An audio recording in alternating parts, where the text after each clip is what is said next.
Good morning and welcome to the show, and thanks for waking up with us today. This morning, we are waking up with Vonda Gaynor, otherwise known as Vonda, the Coupon Queen, and you're going to get some money-saving tips today. Vonda, welcome back to the show. Thanks for having me, Don. I always learn something from you every time you come on, and you know, we've talked about it before. There was some crazy show that was on a while ago. Yes. About a year or two ago, and it was the extreme couponing, where these That's people the would buy show. all this crazy stuff that didn't really need. And they would have whole rooms in their houses where they'd stockpile and hoard all this stuff. But you say sometimes there's a difference between stockpiling and hoarding? And hoarding. There is a difference. And there is actually a benefit to stockpiling to help you save money. So if there's an item that you use on a regular basis, it could be toothpaste, cereal, but if there's something, or even dog food, pet food, if there's something that you utilize on a regular basis and you can get it for free or close to free, that's when you want to purchase as many of those products as you can. That actually frees up money for you later on that can be utilized for something else. Isn't that funny that you say that? Because Karen is a big one for this. She always buys 2 of everything.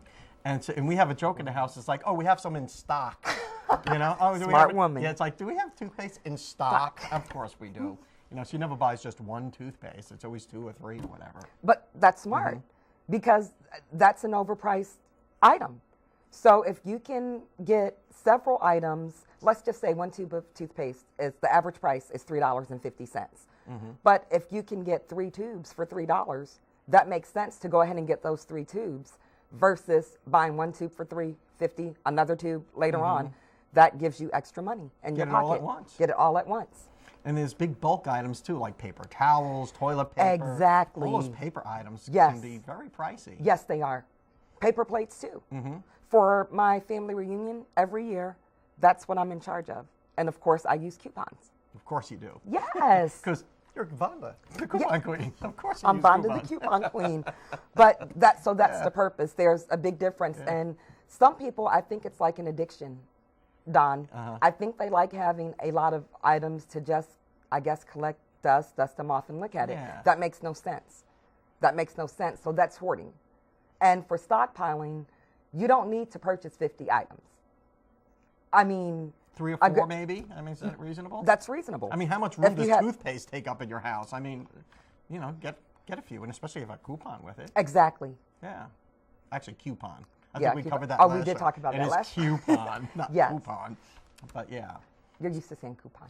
I know, it's coupon because you're the coupon queen. That's it. But so don't be afraid to buy more than 1. No. Don't be afraid to buy more than 2 if it's a real value. Exactly. And if you it's, have the space to store. Yes, and if it's something that is going to be utilized on a regular basis. Even for me, there are items that I don't buy, even if I have a coupon for it. I mean, that defeats the purpose. I'm not going to buy something that's just going to sit on a shelf that can't be used by me or somebody that I know. So that is the benefit to stockpiling, is Yeah. to free up extra money. So stockpiling is not hoarding. No. Having a stock of things that you use on a regular basis, things that you run out of. I mean, Correct. what's worse than running out of toothpaste? You know, I mean, or toilet, Toilet paper. That's what I'm... Yes. Yes. You never want to run out of that. That's So true. You might as well have a little stockpile, especially if you have a pantry. That's a good Yes. size, or some storage shelves, Yes. perhaps in the garage or wherever. You know, save that stuff. Exactly. Stockpile it Yes. and clip those coupons. Got to clip the coupons. And what are some other items, I think? I know we covered like the toothpaste, things you do regularly. Canned goods, I would imagine, too. Canned goods, and I always do pet food. Last year we had the ice storm, and thank goodness I do stockpile dog food because I didn't have to leave. And Onyx and Patches were taken care of. Onyx So- and Patches. yes. Okay. So they were taken care of. They were good. They had their food, and I didn't miss a beat because of that. And that's true, too. I mean, especially we live in an area that's prone to hurricanes and weather events and things like that. Yes, It's always good to have a little stockpile in the house. it really is. And We don't have to even run out. vitamins. Coupons come out for vitamins. So I learned that when I found out my mom was prescribed to take vitamins, but she was paying out of pocket. So I buy all of my mom's vitamins. So if something happens, she's taken care of. Mom, I have your vitamins. Fonda, the Coupon Queen, thank you so much for telling us the difference between stockpiling and hoarding. Don't be a hoarder, but be a saver. We'll be right back after your local weather. Welcome back to the show. I'm here with Laura Nelson from A-List Accounting to get some tax tips for 2015. By now, I guess people are in the middle of doing their taxes, or they have them done, or they're thinking about doing them. Correct. And once you have all that settled out and sorted out, you probably need to chart your course for 2015. You're going to start thinking about, well, actually, you should have a plan, or at least formulating a plan, on how you're going to spend 2015 monetarily, and how you're going to try to lessen your tax burden a little bit.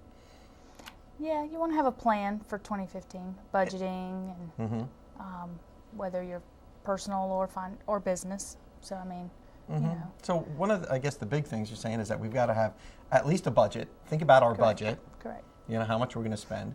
And I saw you had sent out in your newsletter to have a theme for 2015. What does that mean? That rhymes. Have a theme for 2015, and what does that mean? Well, it can be a color, it can be a quote. I mean, it's just something that just kind of gives you inspiration, more or less. Okay. So it would be like, my theme for 2015 would be buy low, sell high, or earn more, spend less, or Yeah. Go blue. Don't be in the red, go black. So that's my theme for 2015. I notice you've got another thing here that says do one big thing. What do we mean by that? Basically, you know, I mean, you have goals. Basically, you want to try to achieve one of those goals. You know, do one big thing, something that you've dreamed on doing for your business or in life, just in general. Yeah, so do that one big thing, which is actually pretty good, because sometimes you put all these wants, needs, whatever, into one big lump. You probably got to do a little triage, rank order those. Exactly. And see, you know, what you want to do, what's most important to you. You may not be able to get to them all, but get to the big thing. Maybe you're going to go to Europe this year. Maybe you'll put gutters on the house. Yeah. Maybe you'll do... Yeah, exactly. You know, make an investment in your business. See, and if you budgeted for it, then you can do it. We have to run off to a break, but let's talk more about how we can have a happy 2015 after your taxes are done. We'll be right back. Welcome back to the show. I'm here with Laura Nelson from A-List Accounting, and we're talking about how to have a happy 2015 after your taxes are done. Yes. You know, we talked about doing that one big thing in the last segment. Right. But, you know, one thing I see that you have here, and finding a theme for 2015, but find a focus for the year. And I guess there's a couple things that we can do here. Like, and I see it says developing a department in your business, such as sales, marketing, operations, HR, admin, whatever. Right. Focus on Expanding your business, growing. Usually if you don't plan ahead or make a decision to do something different, then usually you stay stagnant and you don't grow. I mean, you're just going to stay in that one position because it's comfort. Yeah, and sometimes you got to put it out there to do bigger and better things. Correct. You got to take a little bit of risk taking, you know, and changing your thought patterns. And also, we've got changing your company culture. What do we mean by that? Or a trait or aspect, I guess, that you want to be known for. Yeah, and that's where you could maybe look at your mission statement, kind of decide on where you want to take it, your business, and maybe analyze that factor, and then, you know. Or think about rebranding yourself. Exactly. You know, Yep. or getting on the Don Show. Yes. And rebranding yourself Marketing. as an exciting early morning person. That works, I tell you, it works. And then we've got building relationships with individuals or a group of people that are related to your business. Yes.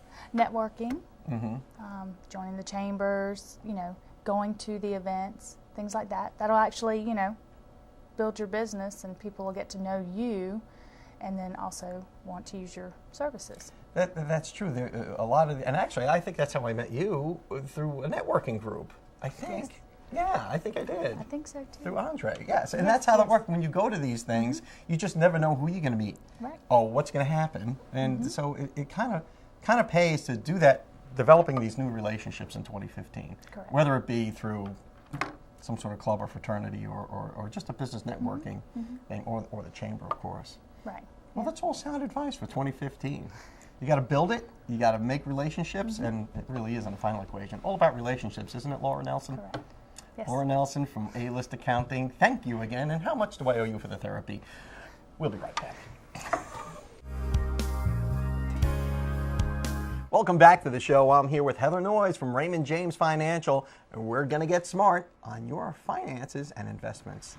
Heather, welcome back to the show. Thanks for having me. Well, it looks like the market is doing great, huh? Oh, yeah. Market's doing really good for February. You know, we stumbled a little through January, but thankfully things have recovered nicely in February, and markets are up so far this year. Isn't that something else? And also, tax time is, you should be doing your taxes, or you should have done your taxes by now. Right. I mean, you've got until, We still have till April to get them done. Yeah. To get them all done. But now's a good time to start planning for next year, I suppose. Absolutely. You know, we talked about last week about the, funding your IRAs. You still have an opportunity to do that. But to help yourself be a little bit more tax efficient for this coming year, if you haven't already done it, you need to be contributing that 401k. That's an easy one. If you've maxed out the 401k, if you've put into your IRA, if you qualify for an IRA, you've done those things. Some other things that you may want to consider to make your finances more tax efficient. I'll start with municipal bonds. Muni bonds are offered through different municipalities, so your states, local government, cities, and things like that, where maybe they need money for a certain project, whether it's school renovations or highways or bridges. Airport, building a bridge, whatever. Yeah. Absolutely. And so you can buy those municipal bonds and earn tax-free interest. They have a stated interest rate that they pay, and they also have a stated maturity date. So at the end of that term, you basically get, your principal back from that municipality, and then all the while you've earned that interest, which again is federal income tax free. And for us in Florida, it's also state income tax free because we don't have state income tax. Yeah, so municipal bonds may be a really good option if you've got a little bit of money and you're looking to, squirrel some away for the new year. And of course, you really can't do that on your own. I guess you can, but most people just don't have the time, and we're not that sophisticated. Yeah. And we probably need to see a financial advisor to Absolutely. get involved in that stuff, right? Absolutely. Something else that's pretty tax efficient that people don't necessarily realize is so tax efficient is investing in individual stocks. So if you bought, stock in Apple. Now, I've heard that's very risky business for people. It can be if it's a diversified portfolio and you're amongst a bunch of different sectors. In a down market, you would, you could lose value, but over time in a growing economy, you'll be successful actually and earn money. And I'm sorry, I cut you off. You were saying something about Apple. Well, I was just saying, if, for example, if you bought stock in Apple, let's say you paid $200 for it, or I'm sorry, like $85 for it or whatever, and it's gone up. Actually, it went up to $700 last year. Wow. And they did a 7-for-1 split. So let's say, actually right now it's about $130 a share. So you paid, $100 for it, it's $130. Well, you're not paying taxes on that gain at this point. The only time you pay taxes on that gain is if you actually sell that position.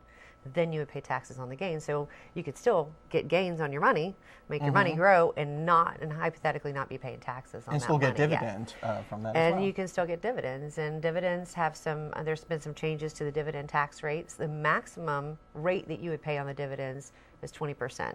And that's if you're in the highest tax bracket, which is around, the highest tax bracket is just under 40.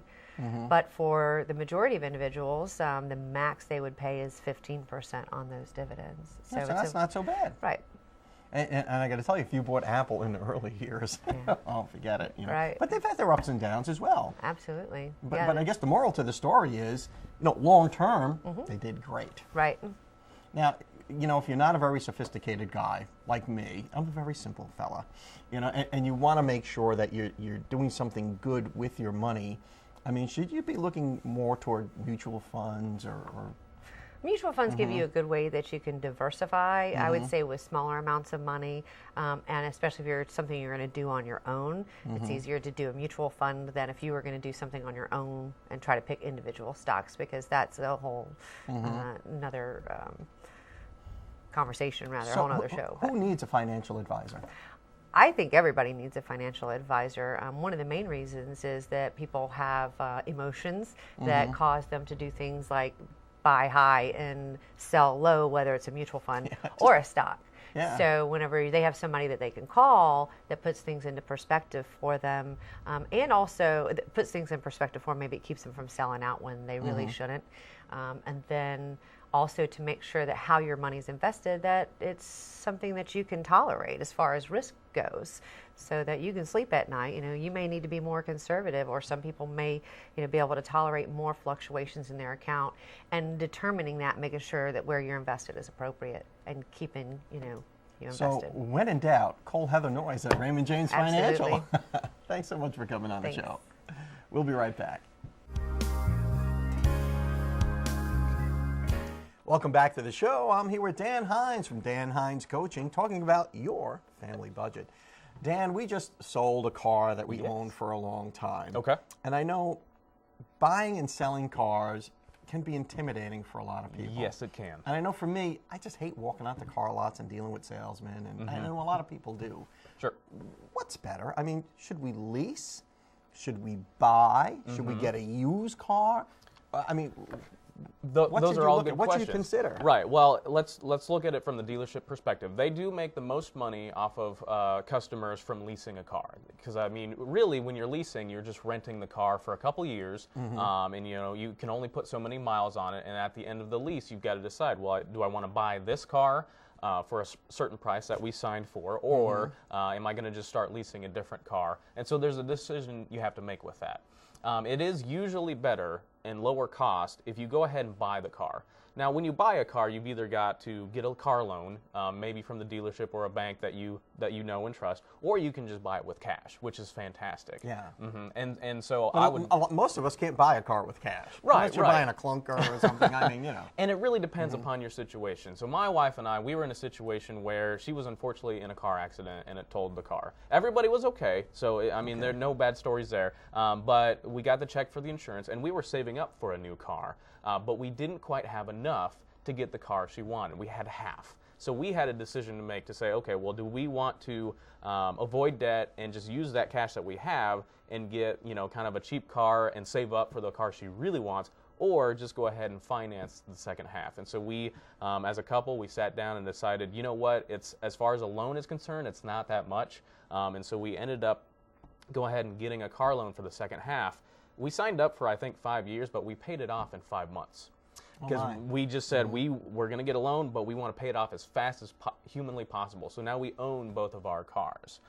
So in the situation that we're in right now is that if we want a new car a couple years down the road, we could start saving maybe $100 a month until we save up for a new car, and we could just buy it with cash all over again. And we talked a little bit before the show, but you know, I have a friend who got an inheritance. Yes. And he went to a financial advisor and said, well, I want to pay off the car. And the financial advisor said, what do you want to do that for? Everybody has a car payment.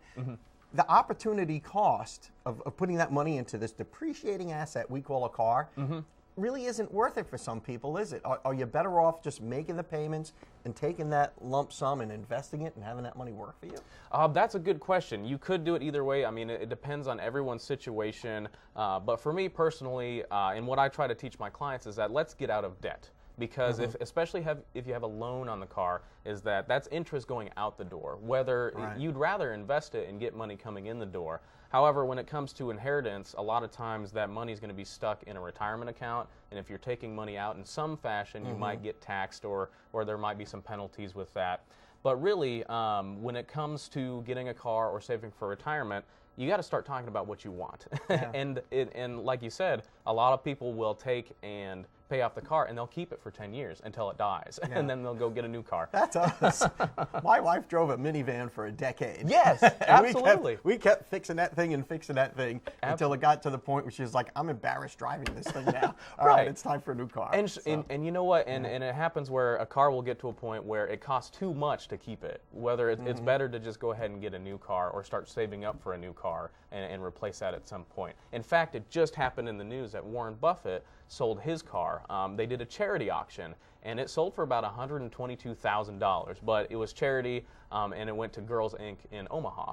but it was a Cadillac. It was a 2006 Cadillac. Warren Buffett drove a 2006. The car was worth about $12,000 if you would have bought it on Kelley Blue Book. So here's the second richest person in the world, maybe third richest, and he had a $12,000 car. So when I talk to my clients about buying cars, is that a $6,000 car will get you to work. A $60,000 car will get you to work just as slowly. I mean, depending on traffic, if you're going to pay an extra 10, 30 grand, is that actually really helping you any? So really, when it comes to buying a car and financing, it's really up to the individual and what they're comfortable with. You're not comfortable with debt, so you just assume pay it off. And try to get it paid off, but it really depends on your goals. Are you trying to save for retirement? Do you have an emergency cash account? So there's a lot to think about in life. Like my wife and I, we decided a small loan for a little bit is okay, but it's up to you. Dan Hines, thank you for that sage advice on car buying, and we'll see you next time.